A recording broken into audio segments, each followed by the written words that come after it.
Thank you. So as I said, let's start with the area of virtual care. And the example I'm going to use is that in most countries of the world, if there's a trauma incident, like somebody has an accident, the chances of survival in the rural areas is much lower than the chances of survival in the urban areas. And that's because of the time it takes to take the person from the place to a place where services can be rendered.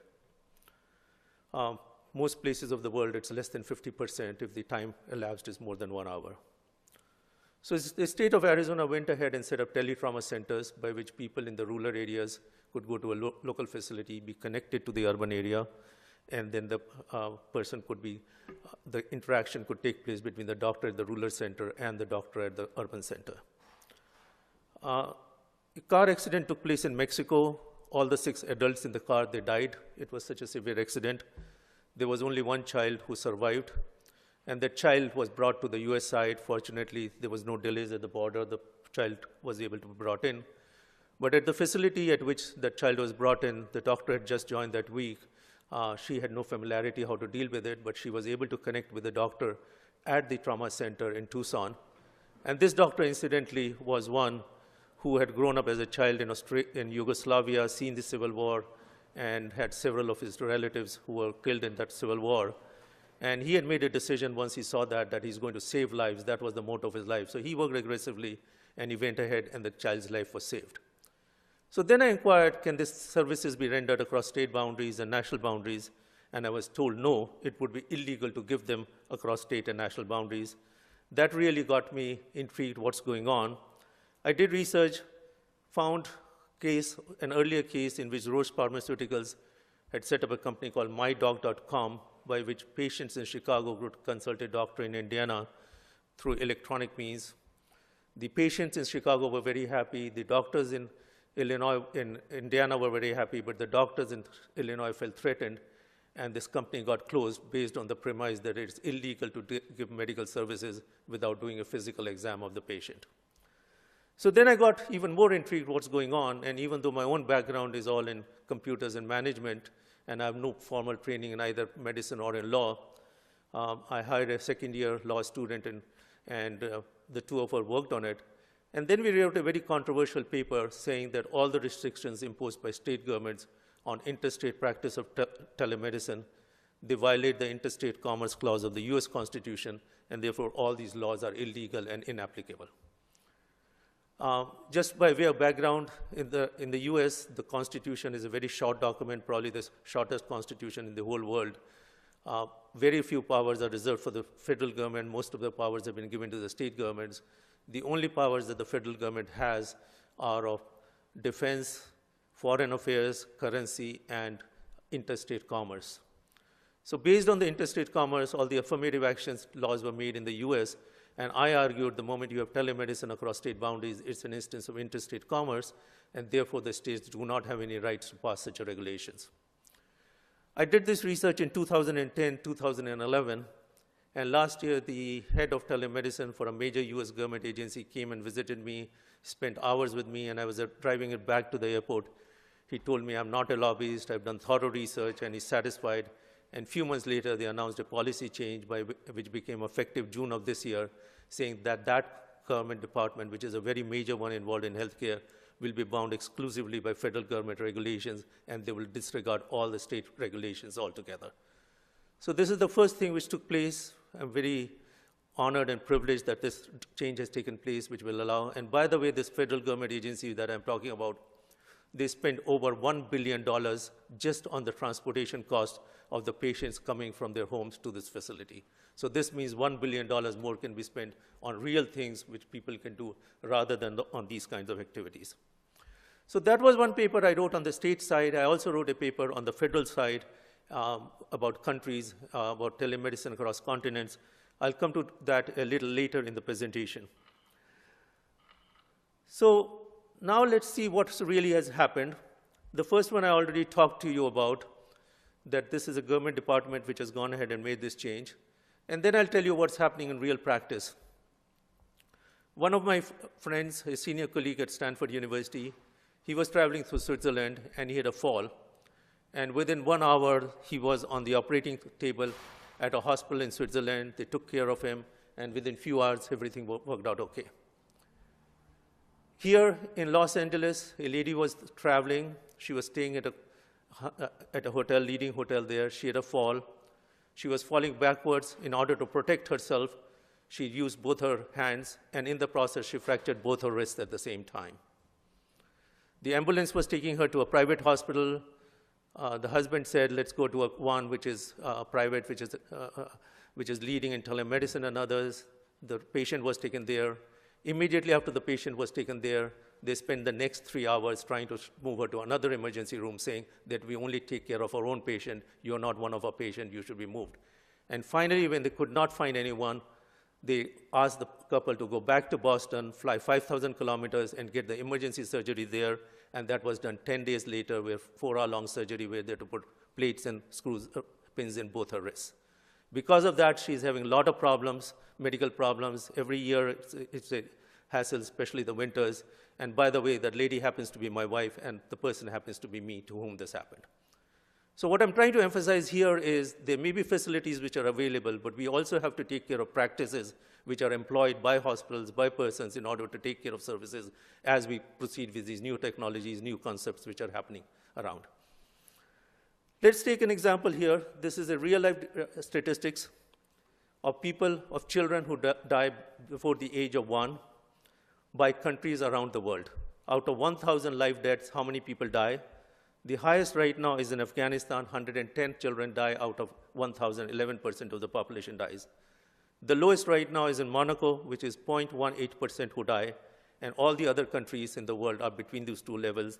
The US rate is about 5.80, and the Saudi Arabia rate is 13.20. That's the number that we are seeing here. And again, remember, this is not uniform. Monaco is much more urban in nature, much less distance involved. Afghanistan is much more rural, much more disadvantaged in many ways. So again, we see an opportunity for using these kinds of practices which I described around the world, both in developed environments as well as in developing environments. As you can see, even in the US, it's significantly higher than that in Monaco and Japan. Let me give you 2 data points. About 2 years ago, the head of IMF, International Monetary Fund, Christine Lagarde, she visited MIT and she was going to make a presentation. And I had expected this presentation more to be on countries and how to avoid deficits. Initially, I was not interested in going there. I went there. Part of the reason I went there is that years ago, I served as a United Nations advisor to a country where 40% of the banks had gone bankrupt. So I get involved in things where IT is used for different purposes, whether it's financial purposes, whether it's security purposes, with healthcare. So I went ahead and did it. And I was totally surprised, amazed with what she had to say. The main presentation that they made, the thrust of it was that in the world today, we have 2 major criteria taking place. One is that there is an increase in life expectancy, and the other is there is a fall in the fertility in terms of the number of children who are coming in. Because of both these reasons, we have increasing issues of healthcare, and because of that, telemedicine is the #1 priority that we should all go for. That was her message which she gave, which was very unusual, which was very unexpected. I never expected that from the head of IMF to be said in a presentation of this kind. And we already see phenomena of this around the world. China, for example, had one-child policy for a number of years. Because of that, they're now seeing the consequences of it. They're spending a lot of money trying to develop telemedicine, employ it. And several of the students from my class, they've gone ahead and started ventures in China to start offering different kinds of telemedicine services there. The other example I'd like to give you is from New York. New York, at that time, did not have the Telemedicine Parity Act. The Telemedicine Parity Act, which the Western states have done, is that telemedicine services will be reimbursed at the same rate as face-to-face services. The Western states all have that. The Eastern states generally do not have. New York did not have. Massachusetts does not have currently. So we started a program called the Telehealth Intervention Program, by which there would be students from the university who would go to people's homes, install equipment, monitor these people remotely. There was a lot of reluctance initially for that program, and within 3 months of that program being launched, the number of calls for ambulances reduced by 75%, just over 3 months alone. So this is the kind of impact that we can have in urban areas. This is an urban area that I'm talking about, and rural areas we've talked about. So worldwide, there's a lot of opportunities for telemedicine, whether you're talking at the village level, whether you're talking at the city level, whether you're talking at the state level, whether you're talking at the country level at this point in time. Now let's turn attention to the other major topic that we have, which is artificial intelligence and the role of artificial intelligence in the case of healthcare in terms of our zeal for healthcare around the world, healthcare for all, cheaper, quicker, better, and less expensive. When we think of AI systems, machine learning, and others, and look at what we are talking from a society's point of view, we need to evaluate the whole system from 4 different viewpoints. The viewpoint of knowledge acquisition, the viewpoint of knowledge discovery, the viewpoint of knowledge management, and the viewpoint of knowledge dissemination. Let me turn to each of them. Let me take first the idea of knowledge acquisition. In order for computer-based systems to give any kind of reasonable responses or responses which even outperform human beings, we have to think about how these systems will be equipped or incorporated with the knowledge which is there. So the knowledge come from human beings. They can come from paper documents. They can come with sensors. They can come from traditional media. They can come on a one-time basis. They can come on a periodic basis. They can come on a continuous basis, like Fitbit or other things. And a lot of these things are driven by society, organization, and application. In some countries, I understand, I have not visited a particular country where even if you go to a gym, your exercise record in the gym actually becomes part of your medical record. At the other extreme, we have cases where the information is all scattered over databases of all kinds, where it's almost impossible to access that information in any coordinated or integrated format. Let's talk about knowledge acquisition in the medical field. These are examples of papers which have been published in the last 1 year alone. If you see the diversity of the opinions which people have expressed, this is just in the area of nutrition. We find contradictory things being said all of the time in the papers which are being published at this point, which makes almost that the ground truth in medicine right now, it's very difficult to find out what the ground truth is based on all this conflicting information that we are getting in the literature. The other crisis that we have is of reproducibility. The number of times we can actually reproduce a result, that has been drastically going down, is going to get worse over time, it's not going to get any better. How we are going to do it now. There are attempts being made by different academies at this point to take care of this problem. I wish them luck. I hope something will happen in this direction, but it's a far-reached goal. So assuming that knowledge acquisition will come from these things is still a major challenge that we have to all face. The second area which is there is of knowledge discovery. In knowledge discovery, human beings are very good at visualizing things in 2 or 3 dimensions.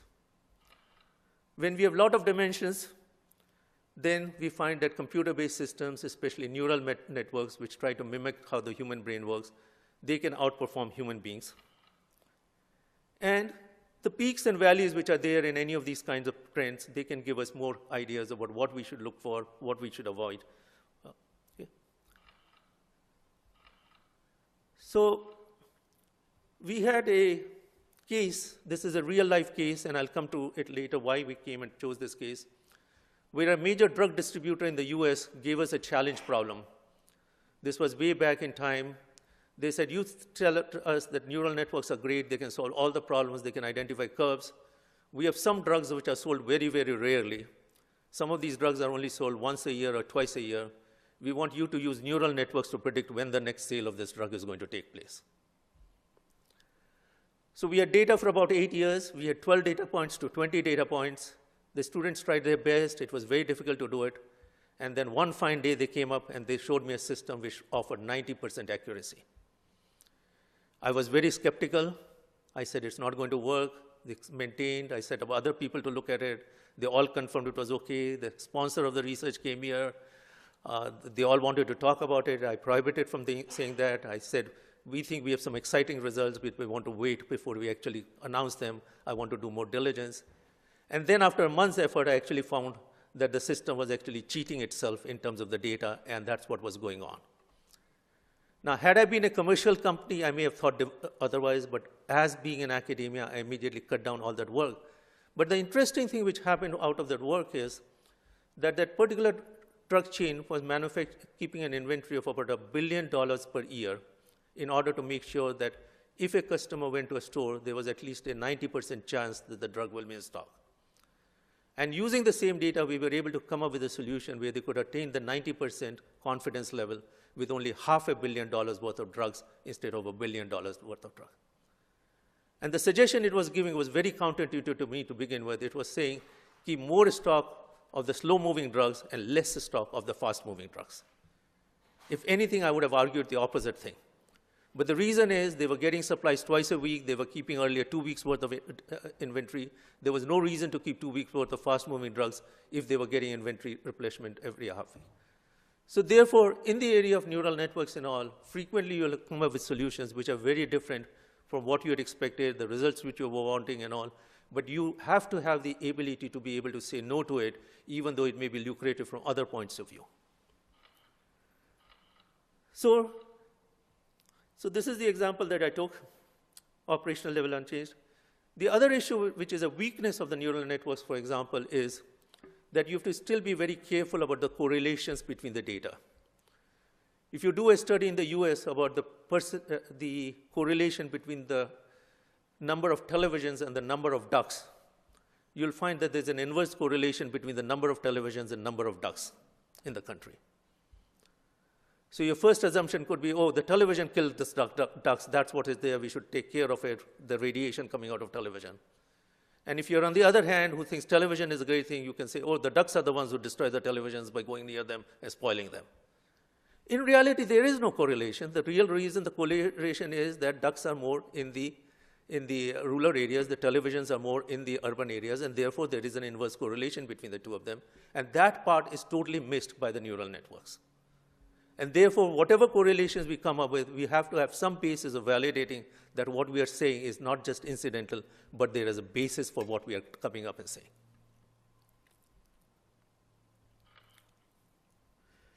The next area is knowledge management, that how do you take these different islands of information, how do you really integrate the information which is there? And that has been a challenge all around the world in a number of different disciplines. I worked in it a lot. From the 80s onwards, I was trying to take a security application where we were getting data from different places.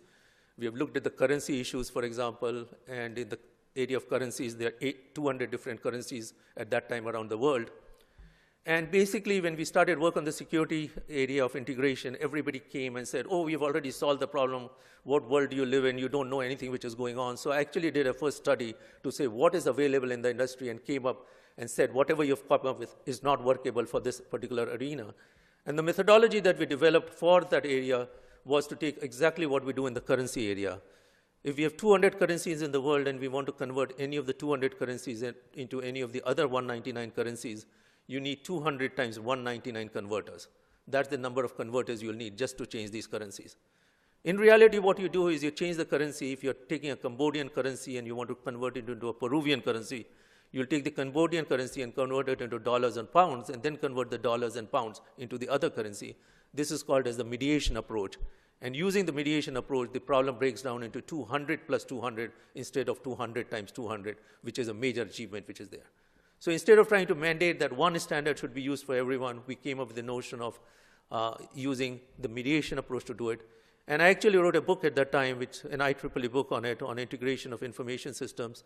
And the one-line summary of my book is that in as much as it's bad to have information on paper, it's worse to have it on computers which don't speak to each other. And that's exactly what we have done in the healthcare field. At the time when I wrote the book, I actually said, we are going to have the problem in the healthcare field. Let's start looking at about it now. We did not do it. And again, the problem is growing. Now we have EHR companies, we have IoT devices, we have pharmacy databases, we have lab databases, we have hospital databases, and all of them are fairly independent of each other. And even though there's some movement in these different industries to have some degree of integration and symmetry, the different medical niches are still not talking with each other in a way which will allow telemedicine to be implemented on a broad basis. If we want to do data mining, if we want to use AI, we do need that information. That's almost a prerequisite, and we still are in the infancy of this industry. So this is an area which, again, needs a lot of attention in order to move forward. So in the area of healthcare, as I said, there are over 100 different approaches which are being tried around the world. Some of them are for very small geographic areas, one country, 4 or 5 countries together, one region.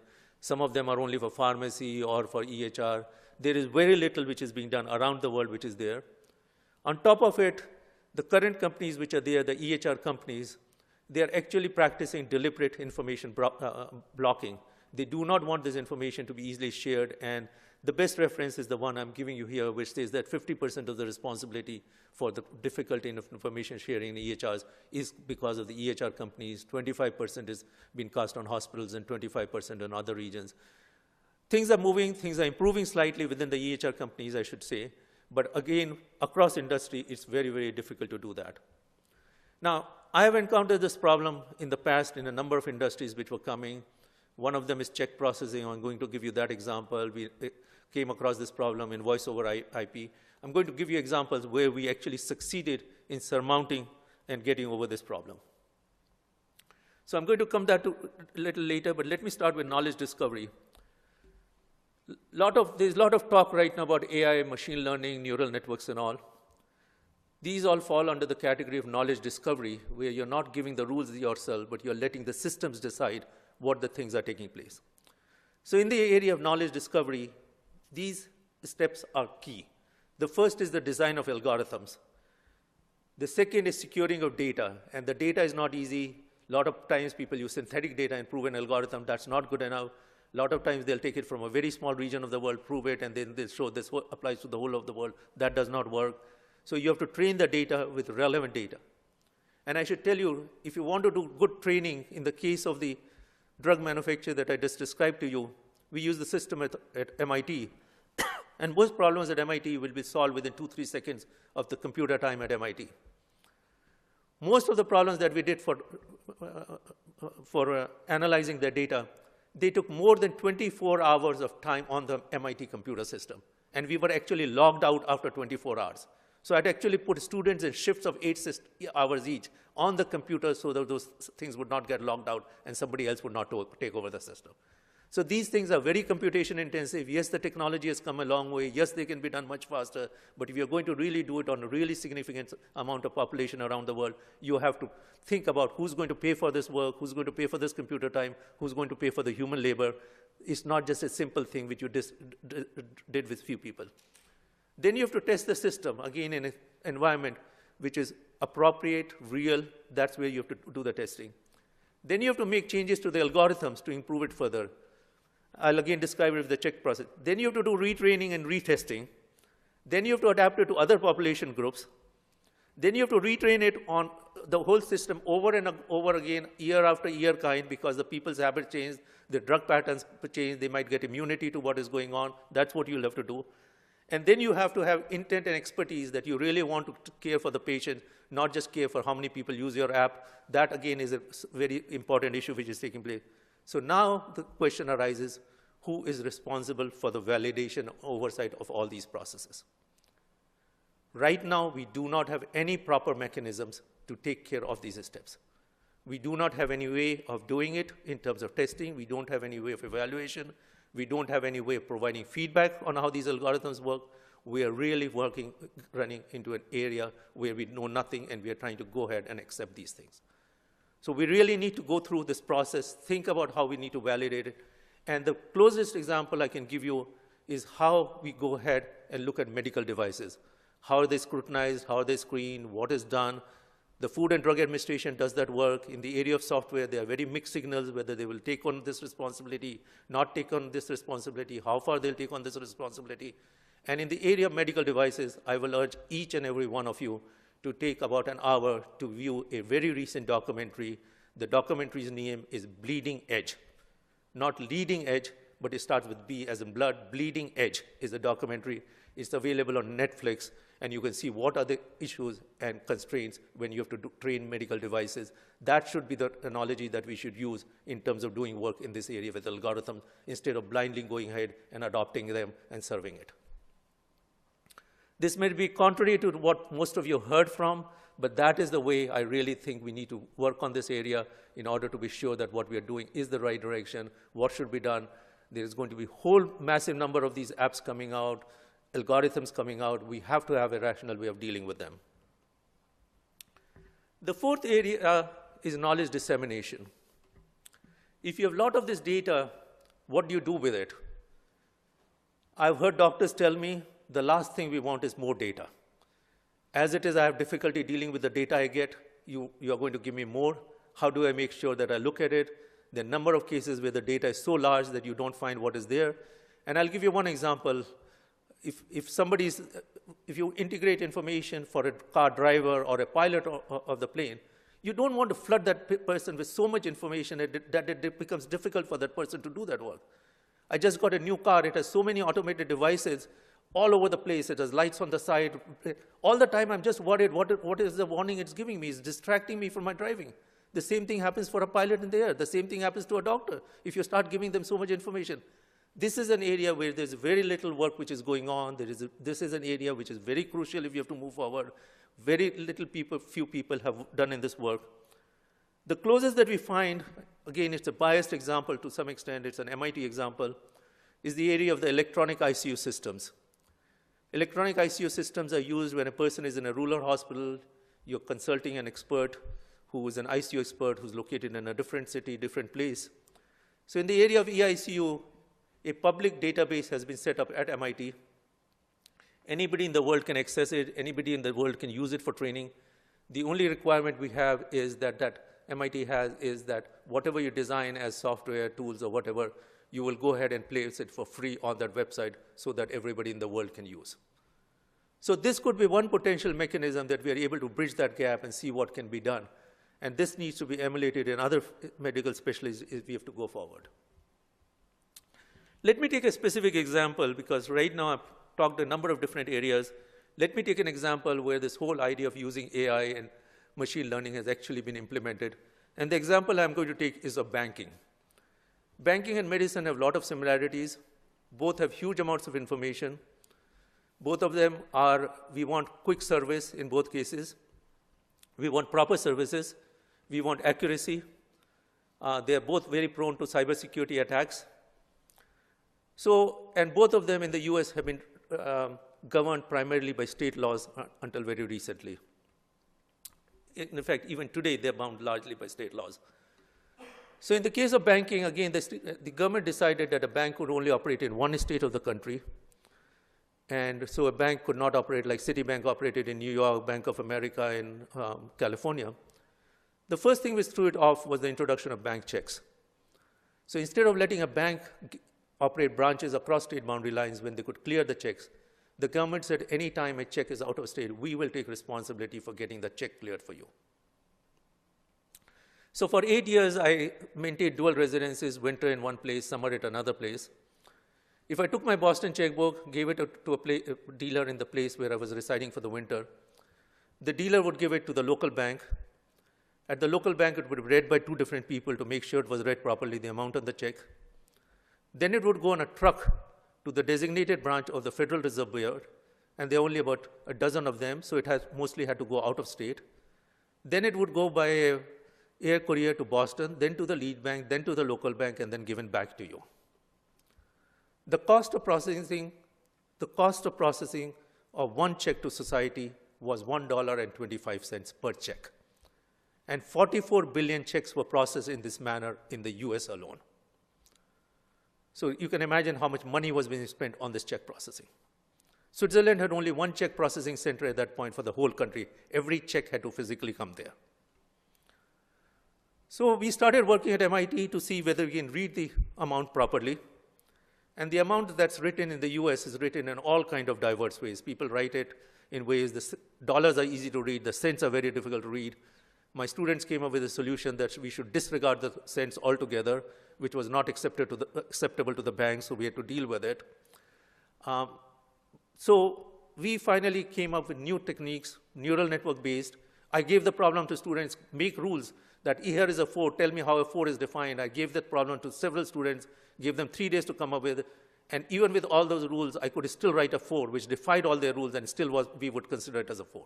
So we came to the conclusion that this is a case in which human beings cannot give the knowledge by itself. We should have the system learn by itself. So we trained this system, a lot of checks from different countries around the world. And we came up with a technology on which we got a patent in order to be able to read that numbers with various speed and accuracy. We tried to apply this technology in different countries of the world. We tried first with the US, nobody was interested in it. Everybody was very happy with the status quo. They did not want any change. They put the blame on somebody else. That's what happened.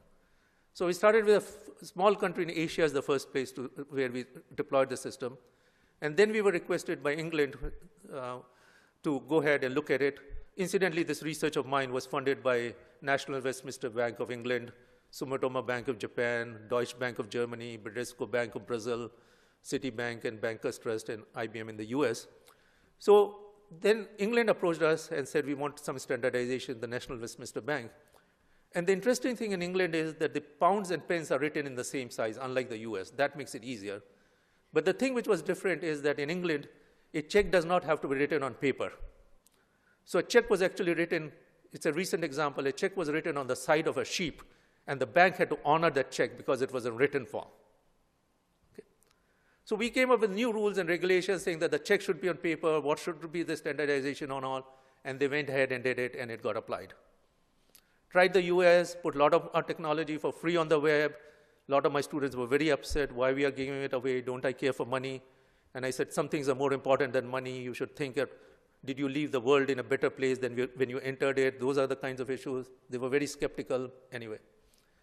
The only reason that this technology got applied in the US is because of a national disaster. The national disaster was 9/11. All the airports got closed. The checks could not flow from one place to other place. Within a few days, $50 billion worth of checks got collected in the system. It was like a bankruptcy situation where you couldn't deal with it, and the government passed emergency laws to say that the image of the check should be used instead of the check. That's how it got applied in the US.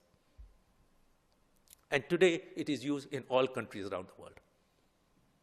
By the way, one of the students who was very upset at me, I should say he was upset, but I said one of the students who worked on it later took the same model of doing things for free for the world. His name is Salman Khan, and he started Khan Academy. He had worked on this project. So these are the kinds of things which you want to have, the ripple effects, where these things can be used at a lot of places around the world. You want to work on those kinds of solutions. So we try to apply this idea to the area of mammograms. We developed the technology, same neural network-based technology. We came up with a model where a mammogram could be read with very high speed and accuracy. It could provide a second thing. It could provide a support. When a human being looks at a mammogram, there are false negatives and false negatives. Using a computer-based input, you get two inputs, and you can go ahead and do it. That's the model which we have. We tried to take it to industry. We tried to make people work on it. Nobody was interested in it. Why? It was 2002. Nobody could relate to these things. Nobody could do anything with it. We had to give it. And even today, some of the functionality that I had proposed in that model is still not available on the market today, which we had thought at that point in time. So again, being the innovator has this challenge about how to really deploy it, how to make people think. One of the lessons it took me when we did this mammography case is that when I grew up in India, as a child, the doctor used to come to my house. That was the standard model which was there. We were very fortunate for that. At the time when I wrote this paper in the early 2003, 2004, the normal case is you go to a clinic, you go to a hospital to get treatment. That is the normal way in which treatment is usually rendered. I basically said, along with 3 eminent doctors from around the country, including an endowed professor from Harvard and a dean from another place, is that all healthcare over time is going to use a three-pronged approach. And the 3 prongs would be, one would be people in proximity to you, like your family member, like a nurse practitioner, maybe a primary care physician. One would be a doctor at a distance from you who may be in another city, another state, another country, who will be the domain expert for those set of symptoms that you have. And the third piece would be computer-based analytics, computer-based processing, and all. Those would be the 3 legs on which everything will be there. And as long as you have any of these two of these 3 legs, according to my definition of telemedicine, it falls into the category of telemedicine where you have used information technologies or communication technologies as part of the method for doing it. So any 2 are the requirement. If you use this definition, what you call as virtual care, what you call as Fitbit kind of area, what you call as AI, what you call as machine learning, they all fall under this broad definition of telehealth or telemedicine, and that's the way I'm going to use this term from now on. So this artificial barrier that this is AI and this is telemedicine and this is communication, that barrier is going to increasingly disappear over time. So what are the kinds of things that we have done? I talked a little earlier in the area of telemedicine across continents. Years ago, when there was an outcry about outsourcing, where people were either pro-outsourcing or anti-outsourcing, I developed a new course on outsourcing, and I taught it, taking both the pluses and negatives of it, gave a free chance to everyone to voice their thing. And then I started thinking that can't there be a world in which we can all work together instead of having this us versus they kind of an approach? And I coined the term called 24-hour knowledge factory. The idea of a knowledge factory, 24-hour knowledge factory, is that you and I work, people in the US work from 9 to 5. At the end of the workday, transfer the work to somebody else who's 8 hours away in a different continent. Then that work is transferred again 8 hours later to somebody in Romania or Poland or someplace like that, and then it comes back to the US. So everybody is working in daytime in the respective countries, and they feel as if a magic fairy is there who has been working behind the scenes while they were asleep. So we wrote this paper, and a few months after we wrote this paper, the World Health Organization and the American Cancer Society came up with findings that working the graveyard shift or the night shift has a correlation with breast cancer, and it has a correlation with prostate cancer. And it was placed in the category that the graveyard shift is a potential link to prostate cancer and breast cancer. So in Netherlands, what they've done is that when they found a correlation between asbestos and mining, they closed down all the mines, and they started a company called Dutch Estate Mines, which is the company which absorbed all the ex-miners of the country. So over the time, I thought that countries and companies are also going to evolve a system where people have to work at night, in day, and if work has to be done at night, it should be done from another part of the globe to supplement the people working during day. So I wrote a paper in Journal of Clinical Sleep Medicine advocating that doctors and nurses should also use the same thing, and in order to give proper treatment in the US to people at night, these people should work from abroad. And initially, like several of my papers, there was a lot of skepticism, there was a lot of things. But very recently, I should tell you, Emory University has actually transferred some of its doctors and nurses to Australia, and they work there during daytime to look after patients at night. So that's an example of telemedicine across continents that I wanted to give. Another example is we did it with telemedicine, as I said, the telehealth intervention program for seniors. Within 3 months, the number of calls for ambulances reduced by 75%. I talked about the drug distributor. Then this was around 2004, 2005 again. And I should tell you, a lot of this work of mine was funded by the Thomas R. Brown Foundation from the endowment funds, which were associated with my position at that time. And I am thankful to them. This particular one was actually funded by CPATH, which is an institute jointly founded by the FDA and Arizona. And the drugs, for example, used to be evaluated in fair detail before they were allowed to be sold in the market. But once the drug was sold, there was very poor review of these drugs after they were approved. And in many cases, a lot of lives were lost before the drug was actually removed from the market. So we proposed that we should have a system where the pharmacist would act as an intermediary, collect information from the patients, whatever they say, and put this information in a form where the patient is not identified, but which serves as a basis for the FDA. And the model that we proposed was ultimately accepted by the FDA into their nationwide system for post-approval drug surveillance. So that's one of the mechanisms that I'm advocating should be used for the AI-based algorithms and others, that we should have some way of getting this evaluation back from the patient, from others to do it. And then there are other issues which we have done in which we have tried to make differences. One is that we have introduced a course here at MIT in which we are covering telemedicine from all the different aspects, from the technical parts of view, from the medical points of view, from other points of view, and there's a link to it at the end of this presentation. And then the next thing I wanted to mention is that if you look at the US or any other country, I want you to carefully distinguish between innovation versus deployment. Innovation means coming up with a new idea, new concept, new way of doing it.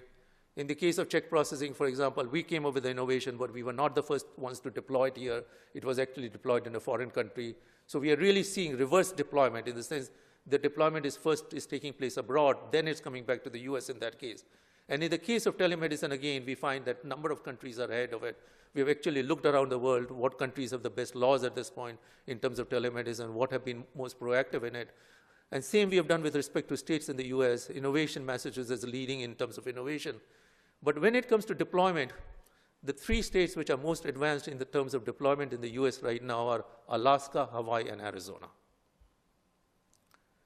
Now, people will give the reason that they're rural states, that's why it's happening. People will give the reason that there's shortage of doctors, which might be another good reason to do it.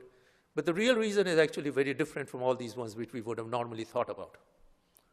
The real reason is that in all these states, it was a university which played the leading role in leading this change. And this was a university which had a medical school, it had a law school, it has a computer school, and it has people in public policy and other business issues. The people at this university actually work together across these different disciplines in order to come up with solutions, in order to help this thing spread it. And that's what was a major factor why these states are ahead today.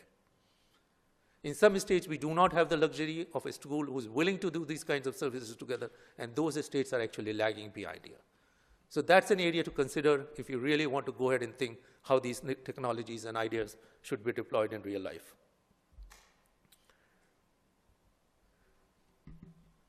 So now when we talk of telemedicine, we can think of many different examples. We can think of synchronous mechanisms. Synchronous means the patient and the doctor are in contact with each other in real time. Just as I'm delivering this presentation, it's coming to you with a few seconds of delay, but it's coming almost instantaneously. Or it can be what is the model used in teledermatology, where you send in a slide to the dermatologist sees it in the interval between 2 other patients which the dermatologist may have and send it back. So that's an example of asynchronous telemedicine versus synchronous telemedicine. We can think of preventive cases where you have from exercise point of view, from other points of view, or we can go all the way to the EICU systems where it's being used. I'm currently working in the area of EICU. My project is funded by Philips, and I'm very grateful to them. And in the case of this project, what we find in other EICU systems, what we find is that a single doctor may be looking, who's at the central site, may be in charge of over 100 patients at the same time. This is the way we have gone ahead and maximized the productivity of that person. But on the other hand, it also means that the person at the central center is getting a lot of alerts. I'm in pain, please look at it, or whatever symptoms are there coming online. So we are looking at methods how to really minimize these kinds of alerts, restricting it to the ones which are really important at that point, not let the same alert come back again. And in this case, again, we are very fortunate and privileged that one of the teams that we are looking at is the EICU environment, is a team of Emory University, which has people both on Australia and America at the same time. So these are the kinds of models which I think will become more prevalent. Most of the countries in Europe have telemedicine across national boundaries at this point. It's a model which can be developed on a nation basis. It can be developed on a supranational basis, like in the EU, number of countries working together, or it can be developed on an international basis if agencies like World Health Organizations and again show enough interest in it, and if countries really want the WHO and others to participate in it. Right now, they're not participating, and really, a lot of this work, which really needs to happen from a strategy point of view, is not happening. The second area which I think needs to emphasize is this nation, that we need to solve this problem of healthcare interoperability. If we are not going to be able to take data, it's going to be very difficult to do any work with it in any meaningful form. In Europe, for example, almost 10 to 20% of the people go across national boundaries over the summer. So they're trying to come up with unified approaches. On one side, they're very strict data privacy laws that data should not be shared. But as this patient is going from one country to another, how do we make this patient data be available? So these are new issues which one has to deal with, new challenges to do. The third issue, which I think is really important, is how do we maintain quality control in this area? The IT area is one which is most prone to people trying to use it for both good purposes as well as for bad purposes. All the viruses which you see around, all the other kinds of issues, the internet things which are coming around, the websites doing it. So whereas a person may have caused, a professional may have caused a problem face-to-face in one case, we may have situations where the person has caused a problem in many cases and still no action has been taken on. In the US, there's a very recent case of Larry Nassar, who was doing things which were inappropriate for a number of years. Nothing happened to him. The whole system did not support the people who were the victims of it, and now even the president of the university is being held guilty for crimes because she did not take action, she lied in things and all. So here we have a system which is not really effective in it. I know of a real case where a husband and a wife, the wife was post the delivery date. The husband worked for a top university, top engineering school in the country, one of the top 5 in the US.